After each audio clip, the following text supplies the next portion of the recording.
හොඳයි අද අපි බලන්නේ දානියල් පළවෙනි පරිච්ඡේදය. ඔබේ ඉල්ලා සිටින නැවත වතාවක් දානියල් පළවෙනි පරිච්ඡේදය සම්පූර්ණයෙන් කියවන්න. අපි පළවෙනි පරිච්ඡේදය තුලින් කාරණා තුනක් අපි කතා කරන්න යනවා. අද දවසේ අපි කතා කරනවා පළවෙනි පාඩම තමයි. ඒකට කියන පළමු ඉගෙනුම තමයි සුද්ධකම අවදානම් සහිතයි. අපි කතා කරන්නේ සුද්ධකම ගැන. ඔබට මතක ඇති අපි ගිය සතියේ පටන් ගත්තා මාතෘකාව. අපි කතා කරන්නේ සුද්ධකම ගැන. right දානියල් සම්බන්ධව ඕනෑම වාතාවරණයක් තුළදී විශ්වාසවන්ත සිටින්නේ කොහොමද සුද්ධව සිටින්නේ කොහොමද කියන කාරණාව ඔස්සේ අද අපි ඉගෙන ගන්නවා පළවෙනි දේ තමයි සුද්ධකම අවදානම් සහිතයි. මේ සුද්ධකම කිසිම අවදානමක් නැතුව මේ රිස්ක් කියලා කියනවා. කිසිම අවදානමක් නැතුව එන දෙයක් නෙමෙයි. ඒ කියන්නේ අවදානම් දරන්නේ නැතුව අපිට සුද්ධව ඉන්න විදිහක් නැහැ. right දැන් ඊටමත් පැහැදිලිව මේ කාරණාවේදී අපි දානියල්ස එයාගේ මිතුරන් ගැන අපි බලද්දී අපි දකිනවා ඒගොල්ලන් සුද්ධව ඉන්න තීරණයක් අරගෙන තිබුණා. ඔවුන් අපවිත්‍ර නොවි සිටින්න තීරණයක් අරගෙන තිබුණා. ඔවුන් උන්වහන්සේට මේ අපවිත්‍ර නොවි සිටින්න නැත්නම් සුද්ධව සිටින්න තීරණයක් ගත්තේ ඇයි? ඒ උන්වහන්සේට විශ්වාසවන්ත වෙන්න ඕන හින්දා. ඒ උන්වහන්සේට සාක්ෂියක් වෙන්න ඕන නිසා. ඔවුන් උන්වහන්සේ ඉදිරියේ සුද්ධව ඉන්න අවශ්‍ය නිසා ඔවුන් තීරණයක් ගත්තා අපි අපවිත්‍ර වෙන්නේ නැහැ. අපි ස්වාමීන් වහන්සේදී අපේ විශ්වාසවන්තකම කුමන අභියෝගයක් කුමන අවදානමක් ආවත් අපි අපගේ විශ්වාසවන්තකම නැති කරගන්න නැහැ කියන තීරණය මොවුන් අරගෙන සිටියා. ආමෙන්. ඉතින් අපි බලන්න යන්නේ මේ කාරණාව තුළින් උන්වහන්සේ ඔබගෙන් මගෙන් බලාපොරොත්තු වන කාරණා මොනවාද? මේ සුද්ධකමට එන්නා වූ සුද්ධකම ගැන අපි කතා කරන මොහොතේදී. දැන් ඔබ මම දන්නවා අපි ජීවත් වෙන්නේ වැටුණා වූ ලෝකයක. අපි ජීවත් වෙන්නේ තනිකරම ස්වාමීන් වහන්සේට විරුද්ධවාදීකම් කරන්නා වූ මොහොතක ලෝකයක. හැමතැනම ඕනෑම වෙලාවක ස්වාමීන් වහන්සේට විරුද්ධ දෙයක් ගන්න තමයි හැමෝම පෙළ ගැහෙන්නේ. හැමදේම සිද්ධ වෙන්නේ හැම සැලසුමක්ම හදන්නේ ස්වාමීන් වහන්සේගේ සිත කඩන ස්වාමීන් වහන්සේ අපවිත්‍රයි කියලා එපා කරපු දේවල් තමයි මේ ලෝකයේ බොහෝ සෙයින් සිදු වෙන්නේ. එතකොට මගේ ප්‍රේමවන්තයනි ඔබ දන්නවා එවන් ලෝකයක ජීවත් වෙද්දී මිනිස්සු හොඳයි කියලා හිතන්නේ මොකද්ද අද වෙද්දී? ස්වාමීන් වහන්සේ විසින් ද්වේෂ කරන දේවල්. right මිනිස්සු හොඳයි කියලා කියන්නේ මොකද්ද? මිනිස්සු පිළිගන්නේ මොකද්ද? මිනිස්සුන්ගේ සහයෝගය තියෙන්නේ මොනකටද? ස්වාමීන් වහන්සේ ද්වේෂ කරනව දේවල්. එතකොට ඒකේ අනිත් පැත්ත තමයි ස්වාමීන් වහන්සේ ප්‍රේම කරන්නව ස්වාමීන් වහන්සේ කැමති ස්වාමීන් වහන්සේ කැමැත්තට අනුකූල දේවල් වලට ලෝකෙ විරුද්ධයි. එතකොට ඔබත් මමත් අද අපි කතා කරන්නේ සුද්ධකම ගැන. එතකොට අපිට ඉතාමත් පැහැදිලිව තේරෙන්න අවශ්‍යයි සුද්ධකම කියනෝ කාරණාව ලෝකයේ පිළිගන්න දෙයක් නෙමෙයි. ලෝකයේ බොහෝ දෙනා පිළිගන්නේ නැහැ එක භාර්යාවක් එක පුරුෂයා කියනවා වූ මේ සම්මතය පිළිගන්නේ නැහැ. ඒක එක භාර්යාවක් එක පුරුෂයා කියන අමතක කරන්නකෝ. ඒ කියන්නේ පුරුෂයාට පුරුෂයා කියන දණ්ඩ අද ලෝකෙ ගිහිල්ලා ඉවරයි. පුරුෂයාට ස්ත්‍රියක් ස්ත්‍රියට පුරුෂයෙක් කියන සම්මතයෙන් එළියටත් ලෝකෙ ගිහිල්ලා ඉවරයි. right ඒ වගේ තරකින් තමයි අද අපි කතා කරන්නේ. එතකොට අපි මේ සුද්ධ වූ සරණ මංගල්‍ය ගැන බව කතා කරන්නේ ලෝකේ විරුද්ධයි. එහෙම පිළිගැනීමකට යන්න ඒව දැන් යල්පැනගේ අදහස් වගේ තමයි ලෝකය කියන්නේ. එතකොට මේ සරල උදාහරණයක් මෙතනින් එහාට තිබෙන හැම දෙයක්ම ඔෆිස් එකේ වාංගු ගහන්න නැතුව ෂෝට් කට්ස් ගන්න නැතුව රාජකාරී කිරීම කෙලින් දේවල් කිරීම හොරපාරේ මුකුත් ගන්න නැති එක මාටියා යටිමඩි ගහ ගන්න නැති එක බොරු කියන්නේ නැති එක කේලම් කියන්නේ නැති එක ලොක්කට ගොට්ටල්ලන් නැති එක මේ හැම දෙයක්ම ඕනම දෙයක් ගත්තොත් ලෝකයේ විරුද්ධයි ඔබත් මමත් උන්වහන්සේ ඉදිරියේ සුද්ධ ජීවිත ගත කරනවාට.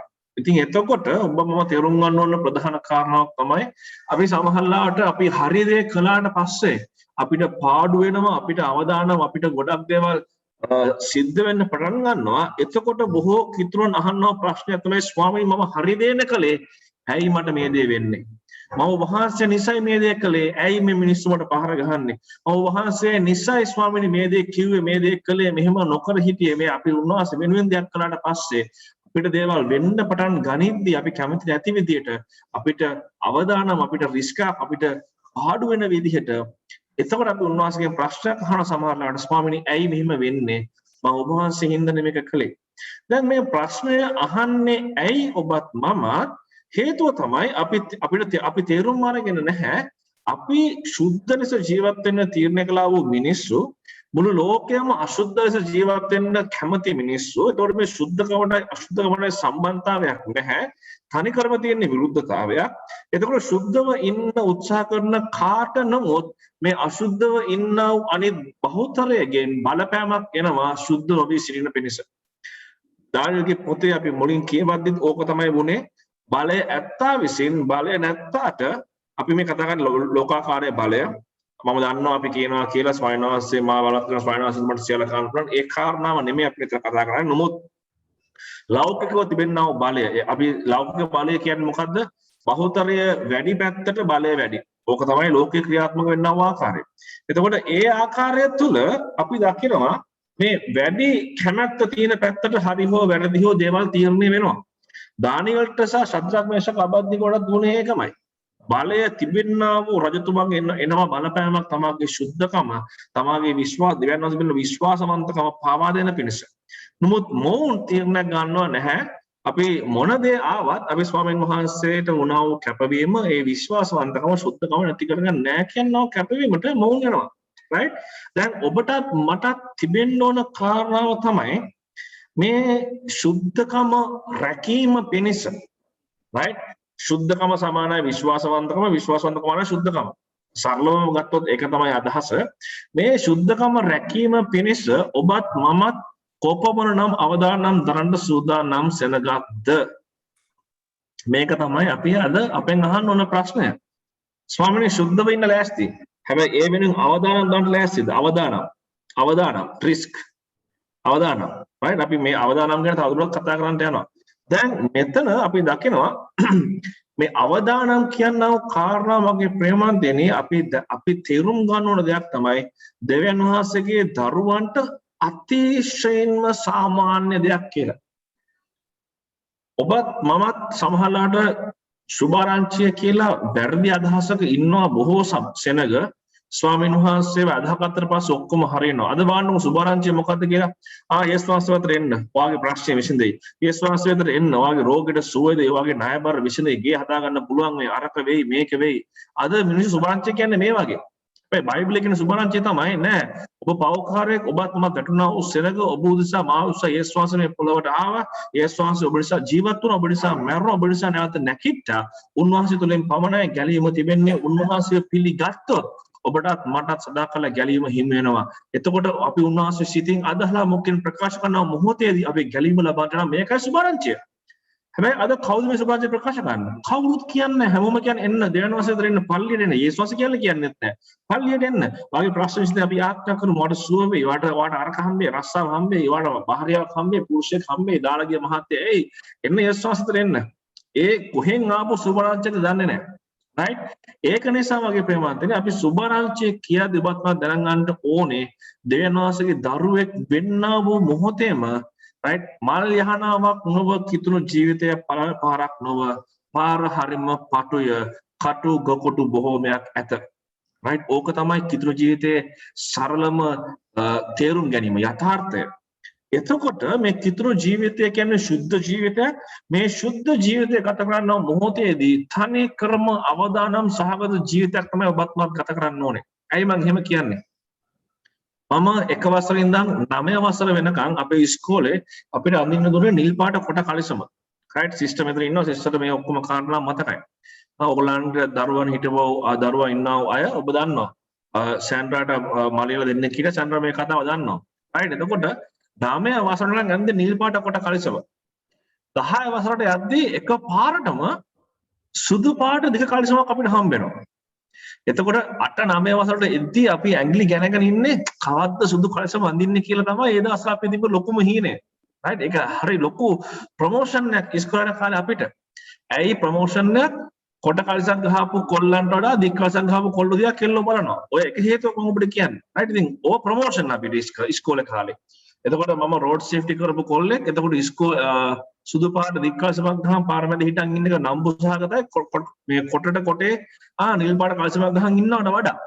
ඉතින් ඒ වගේ දේවල් තිබුණා. හැබැයි සුදු පාට කලිසම ඇඳම තමයි තේරුනේ පුදුමාකාර අර නිකන් කරුණයක් උරුට දාගත්තා වගේ. ඇයි? බස් එකේ සීට් එකේ වාඩි වෙන්න බෑ. ඉස්කෝලේ ගිය ගමන් පුටුවේ වාඩි වෙන්න බෑ. ඉස්සර හැම තැනම තාප්පවල හේතු වෙනවා, ගස්වල හේතු වෙනවා. ඕන දෙයක් කරගන්නවා නිල් පාට කලස් වැඳගෙන. හැබැයි සුදු පාට කලිස්ම ඇඳම මගේ දෙයියනේ පුදුමාකාර විදියට ඒක පරිස්සම් කරන්න සිද්ධ වුණා. වෙනම රෙද්දක් ගෙනිනවා බෑග් එකේ දාගෙන බක්ස් එක ඉන්න ගන්න කලින් සීට් එක පේ දානවා. ඉස්කෝලේ ගිය ගමන් පුටුව පේ දානවා. රයිට් කොහෙ ගියත් හේතු වෙන්නේ නැහැ. පුදුමාකාර විදියට පරිස්සම් කරගන්න හදනවා මේ කලිසම හේතුව. ඇයි? නැත්තම් හවසට යද්දි පස්සේ පැත්ත කළුම කළුලා තිබ්බොත් එහෙම අර නිල් පාට කොට කලිසම ගාන් හිතට වඩා ලැජ්ජාවටපත් වෙන ළමයි අපි දිහා බලද්දි. ඉතින් ඒක නිසා මේ සුදු කලිසමේ සුදුභාවය ආරක්ෂා කරන්න පුදුමාකාර වෙහසක් දරුවා. පුදුමාකාර වෙහසක් දරුවා. right එතකොට එන්න ඒ වගේ කාලයක අපි සිටියම මේ සුදු කලිසම ආරක්ෂා කරන්න දරපු වෙහෙස අපි චුට්ටක් හිතමු සුද්ධකම පැත්තෙන්. එතකොට මේ ලෝකයේ තිබෙන කිසිම සුද්ධකට සමාන කරන්න බෑ දෙයයන් වහන්සේ කතා කරනවා සුද්ධකමේ සුද. එතකොට ඒ සුද්ධකම ආරක්ෂා කරන අපි කොපමණනම් වීර්යය කරන්න ඕනද? කොපමණනම් උත්සාහ කරන්න ඕනද? කොපමණ අපි ඊටමත් ඌබනාවෙන් ඊටමත් සැලකීමෙන් අපි ඒ කාරණා කරන්න ඕනද? එතකොට ඒක තමයි සුද්ධකම කියන්නේ. එතකොට එහෙම කරද්දී ලෝකයේ අනෙක් හැම දෙයක්ම ක්‍රියාත්මක වෙන්නේ ඒ සුද්ධකම කිල්ටු කරන පිණිසයි. මං දැක්කේ මේ ලෝකයේ තියෙන හැම දෙයක්ම තියෙන්නේ මගේ සුදු කලසම කිල්ටු කරන්න. බස් එකේ සීට් එක වේවා, පාරේ දූවිලි වේවා, අනිත් මිනිස්සෙගේ කකුල වේවා හැම දෙයක්ම තිබෙන්නේ මගේ සුදු කලසමට කළු පාට පැල්ලමක් එකතු කරන්න. අද ලෝකයේත් ඒ වගේමයි. ලෝකේ හැම දෙයක්ම තිබෙන්නේ ඔබගේ මගේ සුද්ධකමට පහරක් එල්ල කරන අපිටද එකතු කරන්න. එතකොට අපි තාමත් ඕමනාවෙන් පරිස්සමෙන් අපගේ සුද්ධකම රැක ගන්න ඕන තැනකට ඇවිල්ලා තිබෙනවා. ආමෙන්. මේක අද විතරක් නෙමෙයි අපි දානියල්ගේ පොත කියවද අපි දක්න ඉතාමත් පැහැදිලිවම දානියල් සහ පිරිසටත් මේ කාරණාව මේ ආකාරයෙන්ම තිබුණා. ඔවුන්ට තිබුණා ඉතාමත් ඌමනාවෙන් බැරෑරුම්ම කල්පනා කරලා තමාගේ සුද්ධකම රැකගැනීමේ තීරණයක් ගන්න. සුද්ධකම රැකගන්න තීරණයක් ගන්නව මොහොතේම ඔබත් මාත් දැනගන්න ඕන පළවෙනි කාරණා තමයි ඒකත් එක්ක එන්නව අවදානම් තිබෙනවා. ඒකත් එක්ක එන්නව අවදානම් තිබෙනවා. එතකොට මගේ ප්‍රේමාන්තයනි අපි මේ අවදානම ගැන දන්නේ නැතුව සුද්ධකමට ආවොත් අපිට අවදානම් වෙන්නව මොහොතේදී අපගේ පළවෙනි තීරණය වෙන්නේ සුද්ධකම අත්හරින එක. සුද්ධවන්ත එක්ක මෙහෙම අවදානම් වෙන්න විඳින්න ඕනේ නෑනේ කියලා දන්නේ නැතුව හිටියොත් එහෙම ඒක ලොකු වැරද්දක් විතර ජීවිතේ. ඉතින් අද මේ පාඩමේ එන්නා වූ 6 දෙනා 7 දෙනා 8 දෙනා කියලා මම විශ්වාස කරනවා අංකල් රෙක්ස් ඇති සිස්ටර් ක්‍රිස්ටින් ඇති සෝරි අනිත් කට්ටිය නේද දැන් සමන්තිසා රාජා ඉන්නවා රයිට් ශිරාණි සිස නෝනි ඉන්නවා. ඉතින් මේ හැමෝම අපි විශ්වාස කරනවා මේ සුද්ධකමත් එක්ක අවදානම එනවා කියනව කාරණා ඔබත් මා තේරුම් ගන්නටම අවශ්‍යයි. ආමෙන්. එතකොට ඔබත් තමත් අදින්නම් දැනගන්න ඕනේ සුද්ධව ඉන්න අපි තීරණය කරන නිසා අපි අනිවාර්යෙන් අවදානම් වලට මුහුණ දෙන්න යනවා. අවදානම් වලට. දැන් මෙතන ඊටමත් වැදගත් කාරණා කිහිපයක් තියෙනවා අපි කතා කරද්දී අපි දානියල්ගේ පොතේ ඉන්නවා ප්‍රධාන චරිතයන් ගැන කතා කරොත් එහෙම චරිත ගොඩාක් ඉස්සරහට එන්නට යනවා. නමුත් අපේ මතකයේ රැඳෙන්නව චරිත තමයි දානියල්, ශද්‍රක්, මේෂක්, අබද්නිගෝ. right? දානියල්, ශද්‍රක්, මේෂක්, අබද්නිගෝ. දැන් මෙතන අපි දන්නවා මේගොල්ලන්ගේ නම පවා මේගොල්ලන් නැතුව ගියා. right? එතකොට දානියල්, හනනියා, මිෂායිල්, අසරියා මේවා තමයි ඒගොල්ලන්ගේ යුදෙව් නම්. නමුත් දානියල්ට බෙල්ටෙෂර් කියලා නම තිබ්බා. හනනියාට ශද්‍රක්, මේෂක්, අබද්නිගෝ. මොකක් හරි හේතුවකට කිදුණු ලෝකේ මේ හනනියා, මිෂායිල්, අසරියා වෙනුවට ශද්‍රක්, මේෂක්, අබද්නිගෝ කියනවා නම් තුන පාවිච්චි කරනවා වැඩි. නමුත් බෙල්ටෙෂර් කියන්නේ නැතුව දානියල් කියලා පාවිච්චි කරනවා. මම දන්නේ නැහැ ඇයි එහෙම වෙලා තියෙන්නේ කියලා. නමුත් ඊටමත් වැදගත් කාරණාවක් මෙන්න මෙතනින් අපි අද ඉගෙන ගන්නට යනවා මේ අවදානම් ගැනීමේ කාරණාවට අමතරව. ඒක තමයි අපි බැලුවොත් එහෙම 8 වෙනි පදය එහෙත් දානියෙල් රජුගේ භෝජනෙන්වත් ඔහුබන මුද්‍රික පානයට අපිට නොවේ සිටීම තමාගේ සිතේ නියම කරගෙන. එසේ අපිට නොවේ සිටින නපුසකගේ අධිපතිගේ අවසර ඉල්ලුවේ. දැන් මෙතන ඔබ දන්නවා මම දන්නවා මේ පරිච්ඡේදවල ඉස්සරහට එද්දී ශද්‍රක්, මේෂක්, අබද්නිගෝ දෙවියන් වහන්සේ වෙනුවෙන් ප්‍රබල තීරණයක් ගන්නවා. අපි උන්වහන්සේ වත්තරින් නෑ මොන දේ වුණත් කියලා. හැබැයි පළවෙනි පරිච්ඡේදයේම ඔවුන්ට එනවා අවදානමක්. මොකද්ද අවදානම? මෙයා කෑවේ නැත්තම් මේ මම දෙන්නා වූ නැත්නම් මේ ඊශ්‍රායල් සංස්කෘතියට දෙවියන් වහන්සේ කිව්ව දෙයට අනුව අපවිත්‍ර ආහාර කෑවේ නැත්නම් මොකද්ද වෙන්නේ? මේ රජතුමා අපිව මරන්න යනවා. right? දැන් මේ ඇවිල්ලා වහල්ලු. දානියෙල්, ශද්‍රක්, මේෂක්, අබද්නිගෝ කියලා කියන්නේ වහල්ලු. කිසිම අයිතිවාසිකමක් නැති තමා වෙනුවෙන් කතා කරන්න ඇත්තටම පුළුවන්කමක් නැති වහල්ලු තමයි මේ දානියෙල්, ශද්‍රක්, මේෂක්, අබද්නිගෝ. මේගොල්ලෝ ගෙනිච්චේ තනිකරම රජතුමාගේ සේවය වැඩ කරගන්න. right? එහෙම නැතුව මේ ප්‍රොමෝෂන් එක දීලා ගෙනිච්ච සිද්ධියක් නෙමෙයි තියෙන්නේ මේ බබිලෝනියට. දැන් එහෙම ඉද්දි තමා වෙනුවෙන් කතා කරන්න බැරි තැනකදී දානියෙල් කතා කරනවා තමාට මේ දේ කරන්නට බෑ හේතුව මේක මගේ දෙවියන් වහන්සේට විරුද්ධයි. කතා කරන්න අයිතියක් නැති තැනදී දානියෙල් කතා කරනවා. right? එතකොට එහෙම කතා කරද්දිම අපි දැනගන්න ඕන කතාව තමයි ලොකු අවධානමක් දානියෙල් ගන්නවා. ඇයි දානියෙල් කතා කරන්නේ? එයා කතා කරන්නේ සුද්ධ වෙන්න ඕන හින්දා. එයා කතා කරලා කියනවා මට මේ දේ කරන්න බෑ. මේ දේ කළොත් මම අසුද්ධ වෙන්න යනවා. මගේ දෙවියන් වහන්සේට විරුද්ධ වෙන්න යනවා. එතකොට මේක නිසා ලොකු දඬුවමක් ලබන්නට සුදුස්සෙක් වෙනවා දානියෙල්. නමුත් දානියෙල් අවධානම ගන්නවා. සුද්ධ වෙලා ඉන්න ඕන නිසා. ඊට පස්සේ අපි බැලුවොත් එහෙම 10 වෙනි පදයේ කියනවා අධිපතියා දානියෙල්ට කතා කොට නුඹලාගේ කැමරේ බීම නියම කළ මාගේ ස්වාමීන් රජුන්ට බය වෙමි. නුඹලාගේ වයස යවුන්ට වඩා නුඹලාගේ මුහුණ මනානක තිබෙන ඔහු දකින්නේ මක් නිසාද? එසේ නුඹලා නිසා මාගේ හිස රජු ඉදිරි උපදින්නට පැමිණේ. දැන් මෙතන කතා කරන්නේ මේ නපුංසකගේ අධිපතියා කියන්නේ මේ රජුරුවාගේ යෙහෝවා නෙබුකඩ්නේසර්ගේ අති විශ්වාසවන්තයෙක්. එතකොට ඒ නපුංසකගේ අධිපතියා කියනවා ඕගොල්ලන්ගේ අවුලක් දැක්කොත් එහෙම නෙබුකඩ්නේසර් එයා ඉස්සල්ලාම ගානේ මගේ බෙල්ල කපන එක. ඔබ මොහොතක් හරි හිතනවාද නෙබුකඩ්නේසර් මේ නපුංසකගේ බෙල්ල කපලා නවතී කියලා? එයා අනිවාර්යයෙන්ම ශද්‍රක්, මේෂක්, අබද්නිගෝ සහ දානියෙල්ව මරන්න යනවා. හේතුව ඇයි? අපි මේකට කියනවා liabilities කියලා. liabilities කියලා කියන්නේ අපිට තිබෙනා වගකීම්. ශද්‍රක්, මේෂක්, අබද්නිගෝ සහ දානියෙල් රජුට සේවය කරන්න තරම් හොඳ ශාරීරික මට්ටමක නැත්නම් ඒක ඒ රාජධානියට බරක්. ඒක ඒ රාජධානියට වෙහෙසක්.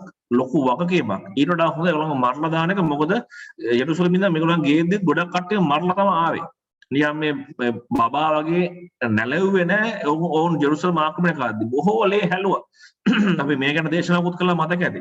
එතකොට දානියෙල්, ශද්‍රක්, මේෂක්, අබද්නිගෝ මේ ප්‍රශ්නේ තුලින් යද්දී ඔවුන් දන්නවා අපි අපගේ ශරීරයෙන් දුර්වල වුණොත් නියත මරණය අපිට හම්බෙන්න යනවා. එතකොට මේ සුද්ධව ඉන්න තීරණයක් මොවුන් ගත්තේ මරණීය අවදානමක් තියෙද්දි. මරණීය අවදානමක් තියෙද්දි.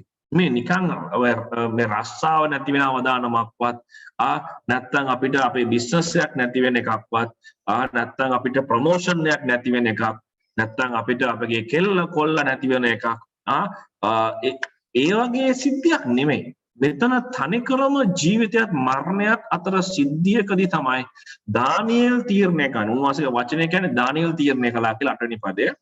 දානියෙල් තමයි තීරණය කරන්නේ මම නම් කිසි ලෙසකින්වත් රජුගේ භෝජනයෙන් අපවිත්‍ර වෙන්නේ නැහැ කියලා. මගේ ප්‍රේමන්දන ඔබගෙත් මගේ තත්ත්වය මොකක්ද? ඔබත් මමත් ලෑස්තිද සුද්ධකම වෙනුවෙන් අවදානම් ගන්න? right? අපි කියනවා මොකද පේතසුත් කියවනේ මැරෙන්න උනත වත් කියනවා කියලා. අපිත් කියනවා ඉතින් ස්වාමීනි ආය මොනවා වුණත් මන්නම් මං ඔබත් එක්ක එනවා ස්වාමීනි. ගින්න නෙමෙයි වතුරු නෙමෙයි මං කොහේ හිටියත් මං එනවා කියලා අපි කියනවා ඇති. නමුත් මේ සුද්ධකම ආරක්ෂා කරන අවදානම් ගන්න පුළුවන්ද? ස්වාමීනි මං මෙතනම සුද්ධව හිටියොත් මට බිස්නස් එකක් නැති වෙනවා. මං මෙතනම සුද්ධව හිටියොත් ස්වාමීනි මට ප්‍රොමෝෂන් එකක් නැති වෙනවා. මං මෙතන සුද්ධව හිටියොත් ස්වාමීනි මම මෙතන බොරුවක් කිව්වේ නැත්තම් මං අහු වෙනවා. මට පාඩුවක් වෙනවා. මට අරක් වෙනවා. මේක වෙනවා. ස්වාමීනි මම මෙතන මෙහෙම කරේ නැත්තම් මට මේ වගේ සිද්ධියක් වෙයි. අපි අපගේ අසුද්ධකම් තුලින් කොපමණනම් දේවල් කරනවද වගේ ප්‍රේමයක් තියෙනවා. කොපමණනම් දේවල් කරනවද? හැබැයි අපිට පුළුවන්ද ස්වාමීන් වහන්සේ වෙනුවෙන් උන්වහන්සේට ද්‍රෝහි නොවී සිටින්න, විශ්වාසවන්තව සිටින්න, සුද්ධව සිටින පිණිස අවදානම් ගන්න පුළුවන්. අවදානම් ගන්න පුළුවන්. right? ව්‍යවසායකයන් අංගල් රෙක්ස් මෙතන ඉන්නවා. ව්‍යවසායකත්ව පාසලක් අංගල් රෙක්ස් කරනවා. ව්‍යවසායකෙක් කියලා කියද්දී අපි ව්‍යවසායකයට කියනවා අවදානම් ගන්නෙක් කියලා. he is a risk taker. අවදානම් ගන්නෙක් වෙන්න නැතුව ව්‍යවසායකයෙක් වෙන්න බෑ. හැබැයි අපේ මිනිස්සු ව්‍යවසායක වෙන්න ඕන අවදානමක් ගන්නවා. හැබැයි ශුද්ධවන්තයෙක් වෙන්න අවදානම් ගන්න ලෑස්තිද? ශුද්ධවන්තයෙක් වෙන්න. ව්‍යවසායක කියන්නේ මේ ලෝකේ දෙයක් තමයි කරන්න. මේ ලෝකේ දෙයක් තමයි කරන්නේ. උන්වහන්සේ ඉදිරියේ ව්‍යවසායකයන්ට විපාකමවා ලැබෙනවා. ඒක වෙනම ලෙවල් එකක්. නමුත් අපි මේ ලෝකේ දකින්න ව්‍යවසායකයන් දඟලන්නේ මේ ලෝකයේ වස්තු රැස් කරගන්න.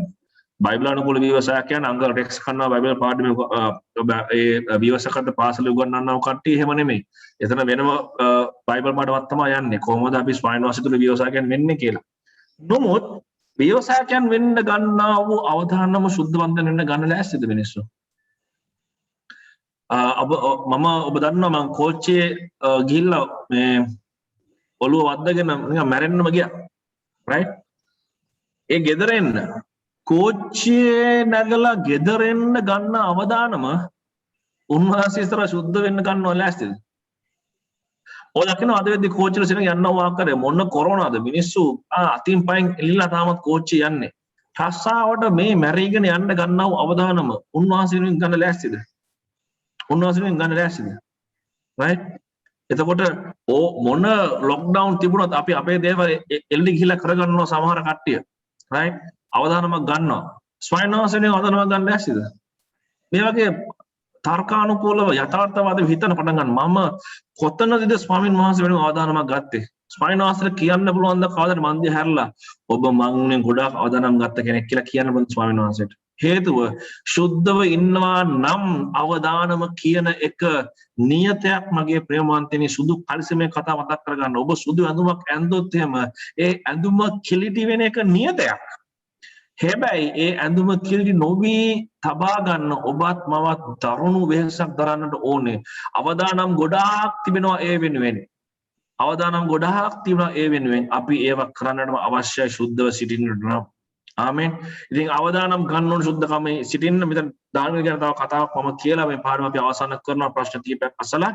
මෙතන අපි 8 වෙනි පදේ දක්වනවා දානියල් තමයි තීරණය කළේ මුද්‍රික පානයවත් ඒ කැමෙන්වත් අසනීප නොවී සිටින්න. රයිට්? එතකොට ශද්‍රාක් මේෂක් අබද්දගෝ ගැන අපි ලොකෝට කතා කළාට ඔබ මම දැනගන්න ඕන කාරණාවක් තමයි බයිබලයේ කොතනකවත් කොයිම අවස්ථාවකදීවත් අපිට ඉංගියක්වත් දෙන්නේ නැහැ ශද්‍රාක් මේෂක් අබද්දගෝ එතරම් ප්‍රබල ආත්මික ස්ථාවරණ ආවේ කොහොමද කියලා. නමුත් දානියෙල් ගැන මුළු බයිබලයේ පුරාම කතා වෙනවා. දානියෙල් කොහොමද ස්වාමීන් වහන්සේට විශ්වාසවන්තව යාඥා කරලා වචනය කියවලා අවදානම් ගත්තේ කියලා.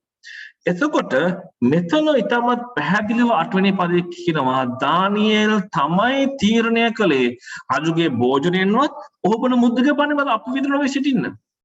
එහෙම තීරණය අරගෙන එයා තමයි අධිපතියෙන් අවසර ඉල්ලුවේ. හැබැයි ඒ වගේ එක්කෙනෙක් හිටපු හින්දා ඒ වගේ අවදානමක් ගන්න එක්කෙනෙක් හිටපු හින්දා අපි දකිනවා කොහොමද ශද්‍රාක් මේෂක් අබද්දගෝ දානියෙල්ගේ පස්සට වැටිලා ඒ අඩිපාරේ ගිහිල්ලා ස්වාමින් වහන්සේ වෙනුවෙන් සුද්ධව ඉන්න අවදානමක් ගන්න තීරණය කළා ආකාරය.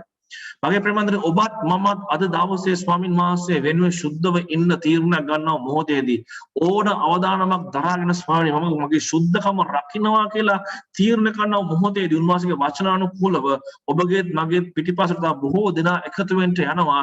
හේතුව මේ ලෝකයේ නැත්තා වූ ප්‍රධානම දෙයක් තමයි නායකත්වය කියන එක.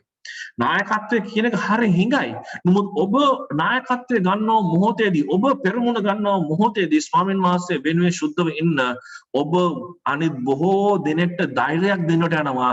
මෙන්න මෙහෙමයි අවදානම් අරන් සුද්ධව ඉන්නේ කියලා. බොහෝ දෙනා ඔබව අනුගමනය කරලා උන්වහන්සේ වෙනුවෙන් සුද්ධකම රකින්න යනවා. ආමෙන්. ඉතින් එවන් ප්‍රබල සේවයක් කරන්න පුළුවන් ස්ථානයක් තමයි සුද්ධකම කියලා කියන්නේ. ඉතින් ඔබත් මමත් ලෑස්තිද උන්වහන්සේ වෙනුවෙන් සුද්ධකම නිසා අවදානම් ගන්න. ආමෙන්. ඕක තමයි මේ පාඩමේ සාරාංශය. පළවෙනි පාඩම ඇවිල්ලා සුද්ධකම අවදානම් සහිතයි. දානියෙල් ශද්‍රක් මේෂක් අබද්දගෝ මරණීය අවදානමක් තුළදී තීරණය කරනවා ස්වාමින් වහන්සේ වෙනුවෙන් අපි මේ මරණය විඳින එක සැපයි. නමුත් අපි අසුද්ධ නම් වෙන්නේ නැහැ කියලා. ආමෙන්. ඔබට මටත් වෙන්නව අභියෝගය තමයි ස්වාමීන් වහන්සේ ඉදිරියේ කොහොමද අපි අවදානම් අරගෙන ස්වාමීන් වහන්සේ ඉදිරි සුද්ධකම රකින්නේ. ආමෙන්. හලෙලූයා.